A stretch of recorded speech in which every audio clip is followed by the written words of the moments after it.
বুঝিয়ে বলা কঠিন, তাই চুপ থাকি। জীবনে এমন অনেক সময় আসে যখন মনের কথা প্রকাশ করা কঠিন হয়ে পড়ে।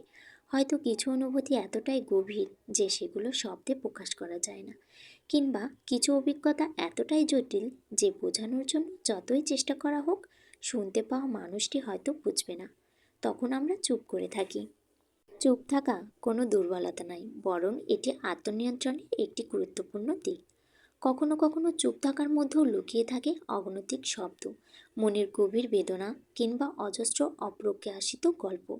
আমরা হয়তো জানি কেউ যদি আমাদের কথা বুঝতে না পারে তবে সেসব বলার কোনো মানে নেই, বরং চুপ থাকা আমাদের মানসিক শান্তি বজায় রাখে।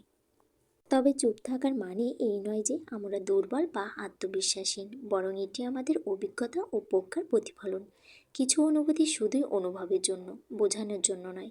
কিছু কথা প্রকাশ না করলেই তা আরও বেশি অর্থবহ হয়ে থাকে। তবুও চুপ থাকা সবসময় সঠিক সমাধান নয়। যদি কোনো সম্পর্ক কিংবা পরিস্থিতিতে ভুল বোঝাবুঝি বাড়তে থাকে, তাহলে সেটা স্পষ্টভাবে ব্যাখ্যা করা জরুরি।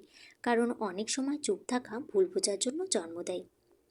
তাই কখন কথা বলতে হবে আর কখন চুপ থাকতে হবে সেটি বুঝতে শিখুন। কারণ শব্দের মতোই নীরবতা এক ধরনের ভাষা, যা কেবল বোঝার ক্ষমতা থাকা মানুষের জন্য।